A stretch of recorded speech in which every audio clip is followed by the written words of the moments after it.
Hello guys. अब जो stock देखने वाले हैं इसका शेयर होल्डिंग पैटर्न देखो। शेयर होल्डिंग पैटर्न तो बहुत स्ट्रांग है। इसमें अच्छे भी चीज़ें हैं और थोड़ी नेगेटिव भी है। अब पहले पॉजिटिव देख लेते हैं। 62% प्रमोटर के पास। सेकेंड थिंग, बजाज ग्रुप की कंपनी है तो और एक नाम लग जाता है, इंजीनियरिंग सेक्टर से रिलेटेड है, कंस्ट्रक्शन से, तो ये सेक्टर बूम में है अभी फिलहाल, तो ये कंपनी चलने के चांसेस अच्छे हैं और ये चार्ट पे भी हमें दिख रहा है। यहाँ एफ आई 10.46, डी आई 12% और थर्ड रीजन पब्लिक 14%। जहाँ पब्लिक कम है, जहाँ पब्लिक शेयर होल्डिंग कम है, वो शेयर्स मोस्टली मैंने देखा है कि बढ़ने में आगे रहते हैं। अब जो एफ आई इसमें गवर्नमेंट पेंशन फंड इसने लेके रखा है और डी आई में H small cap fund, ICICI prudential, flexi cap fund इनके पास स्टेक है।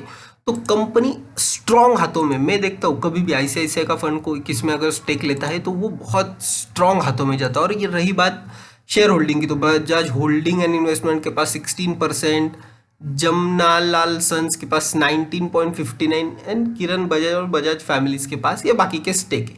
तो अच्छी कंपनी है। शेयर होल्डिंग पैटर्न इसका बहुत स्ट्रांग दिख रहा है। ट्रेड्स में मैं देखता हूँ तो बल्क डील में यहाँ नीजेन कैपिटल ने यहाँ 3 जनवरी को बाय किए 116 रुपये पे 16 लाख शेयर बाय किए। अब इन्होंने सेल किए क्या? नहीं किए। बाकी इनके सिक्योरिटीज मारवाड़ी, ये छोड़ दो, ये बाय सेल करने वाले ये छपरी लोग होते हैं, इनके पीछे नहीं जाने का। किसने बाय करके होल्ड करके रखा है वो हमें देखना है। अब ये तो हो गई सब पॉजिटिव बात। अब आते हैं थोड़ा सा नेगेटिव में। नेट कैश फ्लो ये पॉजिटिव अच्छा है, चलो कुछ ना कुछ तो पॉजिटिव, एटलीस्ट ये नेट कैश फ्लो इनके पास पॉजिटिव है। रिजर्व्स 500 करोड़ के रिजर्व से बोरोइंग इसके सामने 4 करोड़ की, तो ऑलमोस्ट डेट फ्री बोलेंगे। अच्छा इनका रिजर्व्स और बोरोइंग का स्ट्रक्चर है। अब अब देखो इनका ऑपरेटिंग प्रॉफिट, ये मार्च क्वार्टर का, एक सेकेंड हम क्वार्टरली देखते हैं। क्वार्टरली देखो, ऑपरेटिंग प्रॉफिट सितंबर में नेगेटिव था, -5 करोड़, फिर -2 करोड़, फिर -4 करोड़, ओपीएम नेगेटिव में चले गए, तो इनका ऑपरेटिंग प्रॉफिट फिलहाल नेगेटिव में चल रहा है। तो ये है नेगेटिव कंपनी के बारे में। बाकी मैं जब देखता हूँ इनके प्रमोटर, ये वो सब चीज़ें, वो सब पॉजिटिव है, बट ये एक चीज़ जाती है इसमें नेगेटिव में। अब इनकी जो ग्रुप की कंपनी हो गई, JMR airports, Larsen rides, SFCL, engineers India, ये तो बहुत सही परफॉर्म करी। पर ये जो पर्टिकुलर कंपनी है बाजेल प्रोजेक्ट्स, ये इतना परफॉर्म नहीं कर पा रही। पर ये देखो इसके पीछे क्या नाम है, बजाज ग्रुप की कंपनी है, BPL is a part of Bajaj group. और देखो Bajel project is a carved out legal entry from Bajaj Electrical Limited.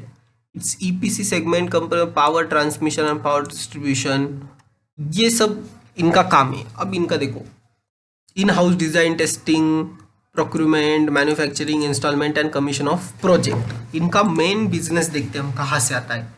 Bajaj group की कंपनी इंजीनियरिंग डिवीजन से रिलेटेड कंस्ट्रक्शन बिजनेस है और इनकी go to partner for high voltage and extra high voltage transmission line project. मतलब जो बड़े बड़े towers होते हैं उस पर एक लंबी सी लाइन होती है जो हमें बहुत बार ट्रेन में से दिखती है। ये जो बड़े हाई ट्रांसमिशन लाइन से ये बनाने का काम, प्रोजेक्ट का काम, ये बाजेल प्रोजेक्ट इनको मिलता है। It provides end to end solution ranging from in house design, testing, procurement, ये तो हमने देखा। अब पावर ट्रांसमिशन देखो, 7,000 किलोमीटर तक के इनके extra high voltage transmission line है, 40+ extra high voltages AI GI सब प्रोजेक्ट्स है। तो overall it has 25 projects under execution with various state, central and private utilities. तो अच्छा इनका एक स्ट्रक्चर है इसमें, देख सकते हो आप। पावर डिस्ट्रीब्यूशन में देखें तो company execute project for construction of new infrastructure and existing infrastructure for power distribution companies and agencies through rural urban electrification, primary distribution और सब्सटीट्यूशन। तो रूरल और यहाँ जो पावर डिस्ट्रीब्यूशन का काम है ये भी ये कंपनी करती, तो ये और एक स्ट्रॉन्ग पॉजिटिव ये कंपनी के लिए। अब देखो इनका कंस्ट्रक्शन ऑफ प्राइमरी डिस्ट्रीब्यूशन कितना है, 33/11 किलो वोल्ट का इनका है। कंस्ट्रक्शन में 33 किलो वोल्ट यूज करते हैं। Construction of 11 kilo overhead line जो रहती है हमारे ऊपर से, जो जाती है घरों के ऊपर से, आजू बाजू से जाती है जो इलेक्ट्रिक के वायर, वो भी इनका काम है। इंटरनेशनली भी ये कंपनी है। और अगर देखा जाए तो ये लैटिस टावर बोलते, लैटिस टावर इनका भी काम ये करती है। मोनोपोल्स देखो, company that design manufacturing supply and installation of monopoles in India. अब ये जो मोनोपोल्स है, मैं आपको एक बार इनके कंपनी की अगर वेबसाइट में, ये देखो, ये बोल रहा था मैं, ये जो प्रोजेक्ट्स हमें दिखते हैं बड़े बड़े, ये टावर्स और इसके साथ ये जो आते हैं, ये बनाने का काम बाजल प्रोजेक्ट का है। और देखो ये यहाँ से हाई वोल्टेज एनर्जी इसमें आती है और फिर इसमें से अपने घरों तक आती है। ये जो लाइंस लगी रहती है हमारे घर के आसपास, जो पोल्स लगे रहते हैं, इसमें से फिर ये एट लास्ट हमारे घर तक आती है। तो ये पूरा बिजनेस में ये कंपनी, और इनका मुझे जो ओवरऑल लग रहा है वो बहुत सही है। अब देखो मोनोपोल्स जो है, ये मोनोपोल्स इनका नोएडा, उत्तर प्रदेश एंड यूपीपीटीसीएल यहाँ पे इनका है। वेस्टर्न रीजन में भी इनके है, सहाराना और वेस्ट अफ्रीका में इनके इंटरनेशनल ईपीसी प्रोजेक्ट है। पावर डिस्ट्रीब्यूशन इनके 50,000 villages and install more than 26 lakh service connection in rural and urban electrification projects in major parts of country. तो एक अच्छा शेयर मैं बोल सकता हूँ कि अगर लॉन्ग टर्म इन्वेस्टमेंट आप सोच रहे हो कि किसी शेयर में लॉन्ग टर्म इन्वेस्टमेंट करना है, तो यहाँ आप नज़र रख सकते हो। मुझे तो ये इसका स्ट्रक्चर ओवरऑल अच्छा लगता है। लॉन्ग टर्म में बोल रहा हूँ, लॉन्ग टर्म मतलब 2 से 3 साल अगर बोलोगे, तो ये एक शेयर आप रडार पे रख सकते हो, बाजेल प्रोजेक्ट। अब इसका मैं आपको चार्ट दिखा दूँ, चार्ट बहुत ही सुंदर बना है। एक्चुअली ये जब गैप अप हुआ था, गैप अप होने के बाद 150 के आसपास ये जब इधर कंसोलिडेट कर रहा था, मेरे हिसाब से यही एंट्री बननी चाहिए थी। 150 के आसपास ये जब कंसोलिडेशन कर रहा था, ये एक एंट्री के लिए प्रॉपर लेवल था।